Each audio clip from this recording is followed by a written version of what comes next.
Protein powder കഴിക്കരുത്, നിങ്ങൾക്ക് കൊച്ചുങ്ങളുണ്ടാകത്തില്ല, അല്ലെങ്കിൽ നിങ്ങളുടെ കിഡ്നി അടിച്ചു പോകും. ഇതുപോലെ നിങ്ങളുടെ അടുത്ത് ആരെങ്കിലും പറഞ്ഞിട്ടുണ്ടെങ്കിൽ അവർക്ക് ഈ വീഡിയോ ഒന്ന് അയച്ചു കൊടുത്തേക്കും. നിൻ്റെ കിഡ്നി പോയോ? ഈ 2025 നിങ്ങളിത് വിശ്വസിക്കുന്നുണ്ടോ? വേ പ്രോട്ടീൻ കഴിച്ച് കഴിഞ്ഞാൽ കൊച്ചുങ്ങളുണ്ടാകത്തില്ല, അല്ലെങ്കിൽ നിങ്ങളുടെ കിഡ്നി പോകുമെന്ന്? First of all, way protein എന്താണെന്ന് മനസ്സിലായിട്ടില്ലെങ്കിൽ ഒന്ന് മനസ്സിലാക്കുക. അത് മിൽക്കിൽ നിന്ന് കിട്ടുന്ന ഒരു പ്രൊഡക്റ്റാണ്. അതായത് നിങ്ങൾ പാലെടുത്തു കഴിഞ്ഞാൽ അതിനകത്ത് ബട്ടറിൻ്റെയും ചീസിൻ്റെയും എല്ലാത്തിൻ്റെയും എക്സ്ട്രാക്ഷൻ കഴിഞ്ഞിട്ട് അവസാനം കിട്ടുന്ന ഒരു ബൈ പ്രൊഡക്റ്റ് ഉണ്ട്. അതാണ് ലിക്വിഡ് വേ. അതായത് വെള്ളം കിട്ടും. ആ വെള്ളം എക്സ്ട്രാക്ഷനും കാര്യങ്ങളൊക്കെ കഴിഞ്ഞ് ഒരുപാട് പ്രോസസ്സിങ് ഒക്കെ കഴിഞ്ഞിട്ട് അവസാനം ഒരു പൗഡർഡ് ഫോമിൽ വരും. അതാണ് നമ്മുടെ വേ പ്രോട്ടീൻ എന്ന് പറയുന്നത്. സോ പാലിൽ നിന്ന് കിട്ടുന്ന ഒരു ബൈ പ്രോഡക്റ്റാണ് വേ പ്രോട്ടീൻ. അപ്പം നിങ്ങൾ ഇത് ദോഷമെന്ന് പറയുന്നുണ്ടെങ്കിൽ നിങ്ങൾ കഴിക്കുന്ന ബട്ടർ, ചീസ്, കേർഡ് ഇതെല്ലാം വിഷം തന്നെയാണ്. അതൊന്നും കഴിക്കണ്ട.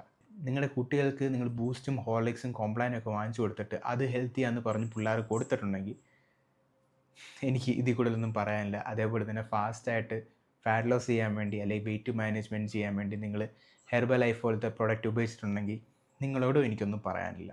കാരണം അതൊക്കെ എന്തിൻ്റെ ബേസിസിലാണ് നിങ്ങൾ കണ്ണും പൂട്ടി വിശ്വസിച്ച് വാങ്ങിച്ച് കഴിച്ചേ അല്ലെങ്കിൽ വാങ്ങിച്ച് കൊടുത്തേ എന്ന് ചോദിച്ചു കഴിഞ്ഞാൽ നിങ്ങൾക്ക് പോലും ഉത്തരം കാണത്തില്ല. പിന്നെ എല്ലാവർക്കും ഒരു വിചാരമുണ്ട്, ഈ ഒരു സാധനം നമ്മൾ ജിമ്മിൽ പോകുന്നവർക്ക് വേണ്ടി മാത്രം ഇറക്കിയതാണ്. അങ്ങനെയല്ല. അതിപ്പം മാർക്കറ്റ് ചെയ്യുന്ന അങ്ങനെയാണെങ്കിൽ പോലും ഇത് ശരിക്കും പറഞ്ഞ ഒരു സപ്ലിമെൻ്റ് ആണ്. എല്ലാവർക്കും പ്രോട്ടീൻ ഇൻടേക്ക് അച്ചീവ് ചെയ്യാൻ വേണ്ടി യൂസ് ചെയ്യാൻ പറ്റുന്നൊരു സപ്ലിമെൻ്റ് അല്ല. അത് ജിമ്മിൽ പോകുന്നവർക്ക് വേണ്ടി മാത്രമുള്ളതല്ല. മാർക്കറ്റിൽ ഒരുപാട് പ്രോട്ടീൻ സപ്ലിമെൻറ്റ്സ് ഉണ്ട്. അതുകൊണ്ട് തന്നെ നല്ലൊരു പ്രോട്ടീൻ സപ്ലിമെൻറ്റ് നോക്കി വേണം സെലക്ട് ചെയ്യാനായിട്ട്. പിന്നെ കുറച്ച് കാശ് ലാഭിക്കാൻ വേണ്ടി മാർക്കറ്റിൽ കാണുന്ന കണ്ണി കണ്ട ഫേക്ക് ആയിട്ടുള്ള പ്രോഡക്റ്റ്സ് ഒന്നും വാങ്ങിച്ച് വല്ലതും സംഭവിച്ചിട്ട് എൻ്റെ അടുത്തോട്ട് വരല്.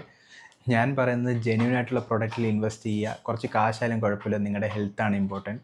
സോ അതുകൊണ്ട് ജെന്യൂൻ ആയിട്ടുള്ള പ്രൊഡക്ട്സ് തന്നെ ഇൻവെസ്റ്റ് ചെയ്യുക. അപ്പം ബഡ്ജറ്റിലുള്ള ബെസ്റ്റ് പ്രോട്ടീൻ പൗഡർ ഏതൊക്കെയാണ് നിങ്ങൾക്ക് അറിയണമെന്നുണ്ടെങ്കിൽ ഈ വീഡിയോയുടെ താഴെ പ്രോട്ടീൻ എന്ന് കമൻറ്റ് ചെയ്താൽ മതി. അത് അടുത്തൊരു വീഡിയോ ആയിട്ട് ഞാൻ ചെയ്തേക്കാം. പിന്നെ ഇതുപോലെ തന്നെ ചീത്തപ്പേരുള്ള മറ്റൊരു സപ്ലിമെൻ്റ് ഉണ്ട്.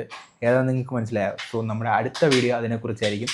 അതുകൊണ്ട് എൻ്റെ ചാനൽ സബ്സ്ക്രൈബ് ചെയ്യാൻ മറക്കണ്ട. പിന്നെ ഇനിയും നിങ്ങളുടെ വീട്ടുകാർ പ്രോട്ടീൻ കഴിക്കാൻ സമ്മതിക്കുന്നില്ലെന്നുണ്ടെങ്കിൽ അവർക്ക് ഈ വീഡിയോ ഒന്ന് അയച്ചു കൊടുത്തേക്കും.